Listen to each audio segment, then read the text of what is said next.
60세를 넘기고 나니 시간이 이상하게 흘렀어요. 분명 해야 할 일은 줄었는데 하루는 여전히 바쁘게 지나갔고요. 출근할 곳도 없고 챙겨야 할 아이들도 다 떠나갔는데 왜인지 마음은 더 분주했죠. 아침에 일어나면 오늘 뭘 해야 하나 싶고 저녁이 되면 오늘 뭘 했나 싶고 그렇게 몇 달이 지나고 나니 문득 깨달았어요. 이건 시간이 많아진 게 아니라 삶의 방식을 바꿔야 하는 시기가 온 거라는 걸요. 주변을 둘러보니 나만 그런 게 아니더라고요. 같은 나이 또래 친구들은 다들 비슷했어요. 어떤 친구는 요가 학원을 끊었다가 3개월 만에 그만뒀고 어떤 친구는 매일 등산을 간다며 자랑하다가 무릎이 나빠져서 결국 병원 신세를 졌죠. 또 어떤 친구는 손자 돌보는 게 낙이라더니 어느새 며느리와 사이가 어긋나 아예 말을 안 한다고 하더라고요. 모두가 뭔가를 열심히 하고 있었지만 정작 행복해 보이는 사람은 많지 않았어요. 그제야 알았어요. 이제는 잘 사는 법보다 잘 버티는 법을 배워야 한다는 걸요. 60세 이후의 삶은 이전처럼 목표를 향해 달려가는 시기가 아니라 균형을 다시 잡아야 하는 시기더라고요. 그래서 저는 지난 2년 동안 제 삶을 천천히 다시 들여다봤어요. 무엇이 정말 중요한지, 무엇을 버려야 하는지, 무엇을 새롭게 시작해야 하는지를요. 그리고 지금 5가지 기준을 정리해 봤습니다. 누군가에게는 뻔한 이야기일 수도 있지만 저에게는 삶을 다시 짜는데 꼭 필요한 기준이었어요. 건강보다 기능을 지켜야 할 때. 60 넘어서 가장 무서운 건 병이 아니었어요. 몸이 말을 안 듣는 거였죠. 병원 가면 의사 선생님은 괜찮다고 하는데 계단 오를 때마다 숨이 차고 물건을 들 때마다 허리가 뻐근하고 밤에 자다가 다리에 쥐가 나서 깨고 검사 결과는 정상이지만 몸은 점점 불편해지는 거예요. 그래서 깨달았어요. 이제 중요한 건 건강검진 결과가 아니라 내 몸이 얼마나 제 역할을 하는가라는 거였죠. 친구 하나가 있었어요. 늘 운동을 열심히 하고 체중도 잘 관리하던 사람이었죠. 그런데 어느 날 갑자기 허리를 다쳤어요. 그냥 물건을 들다가 삐끗한 거였는데 그게 몇 달을 끌더라고요. 결국 계획했던 여행도 포기했고 친구들과의 모임도 자주 빠지게 됐어요. 나중에 만났을 때 그 친구가 하던 말이 아직도 기억나요. 건강하다는 게 아무 의미 없더라. 움직일 수 없으면 다 소용없어. 그 말이 정말 와닿았어요. 우리가 60 이후에 지켜야 할 건 혈압 수치나 콜레스테롤 수치가 아니라 내가 하고 싶은 걸 할 수 있는 기능이더라고요. 손자 안아줄 수 있는 팔 힘, 혼자 외출할 수 있는 다리 힘, 넘어지지 않는 균형 감각, 숨이 안 차게 걷는 폐활량. 이런 게 진짜 건강이었어요. 그래서 저는 요즘 매일 아침 스트레칭을 해요. 거창한 운동이 아니라 그냥 몸이 굳지 않게 풀어주는 정도예요. 그리고 일주일에 3번은 가벼운 산책을 하고요. 헬스장 가서 땀 흘리는 것보다 꾸준히 움직이는 게 훨씬 중요하다는 걸 이제야 알았어요. 병이 생기면 병원에 가면 되지만 기능이 무너지면 다시 회복하기가 정말 어렵더라고요. 그래서 이제는 매일 제 몸에게 물어봐요. 오늘도 내가 원하는 대로 움직여줄 수 있니? 돈보다 흐름을 점검해야 할 때. 은퇴하고 나니 통장 잔고를 보는 습관이 생겼어요. 전에는 월급이 들어오니까 크게 신경 안 썼는데 이젠 나가기만 하니까 자꾸만 확인하게 되더라고요. 처음엔 돈을 아껴야지라고 생각했어요. 외식도 줄이고 옷도 안 사고 여행도 미루고. 그런데 그렇게 1년을 살고 나니까 돈은 좀 남았지만 삶은 더 초라해진 기분이었어요. 그때 한 후배가 제게 이런 말을 했어요. 형님, 돈은 남기려고 모으는 게 아니라 쓰려고 모으는 거잖아요. 처음엔 무슨 소린가 싶었는데 곱씹어보니 맞는 말이더라고요. 저는 돈을 지키려고만 했지 어떻게 쓸 건지는 생각 안 했던 거예요. 그래서 다시 제 소비 패턴을 들여다봤어요. 무엇에 돈을 쓸 때 마음이 편한지, 무엇이 꼭 필요한지, 무엇이 습관처럼 나가는 건지. 결론은 간단했어요. 돈은 남는 게 아니라 흘러야 한다는 거였죠.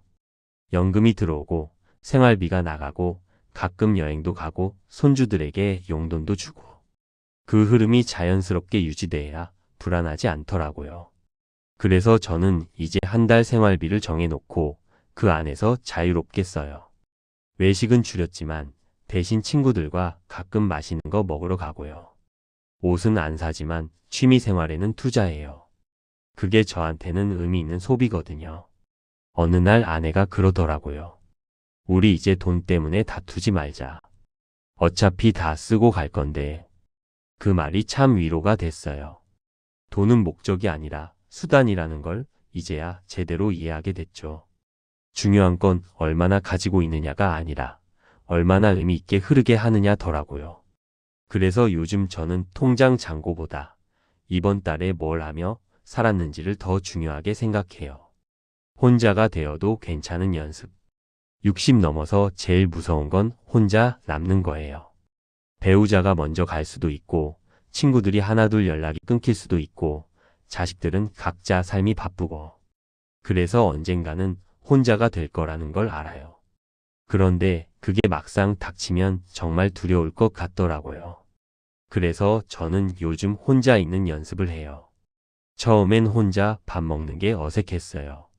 늘 누군가와 같이 먹었으니까요. 그런데 한두 번 해보니 괜찮더라고요. 혼자 먹으면 내가 먹고 싶은 거 먹을 수 있고, 천천히 먹을 수도 있고, 책 보면서 먹을 수도 있고. 혼자 병원도 가봤어요. 전에는 아내가 꼭 따라왔는데, 이젠 혼자 가서 검사받고, 결과 듣고, 약 타고. 처음엔 불안했지만 몇 번 하니까 익숙해지더라고요. 혼자 여행도 갔어요. 가까운 곳이었지만 하루 일정을 혼자 짜고 혼자 걷고 혼자 밥 먹고. 그런데 이상하게 외롭지 않았어요. 오히려 자유롭더라고요. 누구 눈치 안 보고 내가 보고 싶은 것 보고 내가 가고 싶은 곳 가고. 그러면서 깨달았어요. 고독은 피할 수 없지만 외로움은 선택이라는 걸요. 친구 중에 홀로 사는 사람이 있어요. 배우자를 일찍 보내고 혼자 사는데 처음엔 정말 힘들어했어요. 그런데 요즘은 표정이 밝아졌더라고요. 뭘 하냐고 물어봤더니 매일 아침 산책하고 점심은 동네 도서관에서 책 읽으면서 먹고 저녁엔 좋아하는 드라마 보면서 와인 한 잔 마신다고 하더라고요. 혼자 있는 시간이 이제는 편해졌어라고 하는 그 친구 얼굴이 정말 평온해 보였어요. 저도 이제는 혼자 있는 시간이 두렵지 않아요. 오히려 나 자신과 친해지는 시간이라고 생각해요. 혼자 있을 때 내가 뭘 좋아하는지, 무슨 생각을 하는지, 어떤 기분인지를 느낄 수 있거든요. 외로움이 아니라 자기와의 친밀감을 쌓는 거죠. 그래서 요즘 저는 일부러 혼자 있는 시간을 만들어요. 그게 언젠가 정말로 혼자가 됐을 때 저를 지켜줄 힘이 될 거라고 믿어요. 관계는 줄이되 남은 사람에게 집중하라. 은퇴하고 나니 인간관계가 확 줄었어요. 회사 사람들과는 자연스럽게 연락이 끊겼고 친구들도 다들 바빠서 자주 못 만나고. 처음엔 섭섭했어요. 내가 이렇게 외로워질 줄 몰랐다는 생각도 들었고요. 그런데 시간이 지나니까 그게 오히려 다행이라는 생각이 들더라고요. 억지로 만나던 사람들이 정리되고 진짜 소중한 사람들만 남았거든요. 60 넘어서는 인간관계가 양이 아니라 질이더라고요. 100명 아는 것보다 진심으로 위로가 되는 23명이 훨씬 중요해요. 저는 요즘 일주일에 한 번 정도 오래된 친구 한 명과 산책을 해요. 특별한 이야기를 하는 건 아니고 그냥 걸으면서 이런저런 얘기를 나누는 거죠. 그런데 그 시간이 참 좋아요. 누가 먼저랄 것도 없이 서로의 안부를 묻고 고민을 나누고 가끔은 그냥 조용히 걷기도 하고.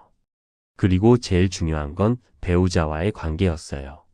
30년, 40년을 같이 살았지만 은퇴하고 나니까 또 달라지더라고요. 하루 종일 집에 같이 있으니까 서로 답답해지기도 하고 사소한 일로 짜증도 나고. 그래서 저희는 대화의 리듬을 다시 찾으려고 노력했어요. 아침에 일어나면 오늘 뭐 할 건지 간단하게 나누고 저녁에는 오늘 어땠는지 이야기하고. 그리고 일부러 각자만의 시간도 만들었어요. 아내는 아내대로 저는 저대로. 그렇게 조금씩 거리를 조절하니까 오히려 관계가 편해지더라고요. 자식들과의 관계도 달라졌어요. 전에는 이것저것 조언하고 챙기고 걱정했는데 이제는 그냥 들어주려고 해요. 물어보면 대답하고 안 물어보면 기다리고. 그게 생각보다 어렵더라고요. 참견하고 싶은 마음을 누르는 게 쉽지 않았어요. 그런데 그렇게 하니까 애들이 오히려 더 자주 전화하더라고요. 아빠 요즘 어때? 하고 물어보는 그 한마디가 예전에 제가 100마디 하던 것보다 훨씬 따뜻했어요. 이제는 억지로 관계를 유지하지 않아요. 자연스럽게 남는 사람들과 깊이 있게 지내려고 해요. 그게 제게는 훨씬 편하고 의미 있는 방식이더라고요. 많은 사람에게 좋은 사람이 되려고 하지 않고 소중한 몇 사람에게 진짜 사람이 되려고 해요. 의미 있는 하루를 스스로 설계하라. 은퇴하고 제일 힘들었던 게 뭐냐면 해야 할 일이 없다는 거였어요. 출근도 안 하고 회의도 없고 마감도 없고. 처음엔 좋았어요. 이제 자유다 싶었죠. 그런데 한 달, 두 달 지나니까 불안해지더라고요. 오늘 뭐 했지? 내일은 뭐 하지? 이렇게 살아도 되나? 하는 생각들이 자꾸 들었어요. 그래서 저는 하루를 다시 설계했어요. 해야 할 일이 아니라 하고 싶은 일을 중심으로요. 아침에 일어나면 스트레칭하고 간단한 아침 먹고 산책 나가요. 점심 전에는 책을 읽거나 글을 쓰고요. 요즘은 작은 화분을 하나 키우는데 매일 물 주고 햇빛 쐬게 해주는 게 제 일과 중 하나예요. 별것 아닌 것 같지만 그게 하루에 작은 리듬을 만들어 주더라고요. 오후에는 가끔 친구를 만나거나 도서관에 가거나 그냥 집에서 쉬기도 해요. 저녁엔 아내랑 같이 산책하고 뉴스 보고 책 읽다가 자요. 특별한 일정은 없지만 매일이 비슷하게 반복돼요. 그런데 이상하게 그게 지루하지 않아요. 오히려 안정적이고 평온하더라고요. 어떤 사람들은 그래요. 매일 똑같이 사는 게 재미없지 않냐고. 그런데 저는 생각이 달라졌어요. 재미는 큰 사건에서 오는 게 아니라 작은 기쁨에서 온다는 걸 이제야 알았거든요. 아침에 햇살이 따뜻하게 들어올 때, 산책하다가 꽃 한 송이를 발견했을 때, 아내가 웃으며 건네는 차 한 잔. 그런 것들이 쌓여서 하루가 되고 그게 삶이 되더라고요. 그래서 저는 이제 의미 있는 하루를 스스로 만들어요.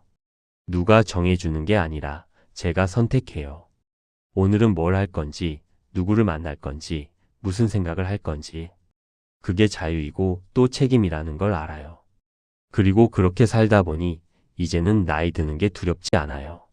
늙어가는 게 아니라 삶의 기술이 숙성되는 과정이라는 생각이 들거든요. 60세 이후의 삶은 새로 시작하는 것이 아니라 다시 정리하는 것이라고 생각해요. 무엇을 지키고 무엇을 버리고 무엇을 새롭게 받아들일 것인가. 그 질문에 대한 답은 각자 다를 거예요. 저는 제 방식대로 5가지 기준을 세웠고 그걸 따라 살아가고 있어요. 완벽하지 않고 가끔은 흔들리기도 하지만 그래도 이전보다는 훨씬 평온해요. 이제는 알아요. 나이 듦이란 세상을 천천히 이해하는 또 하나의 지혜라는 걸요.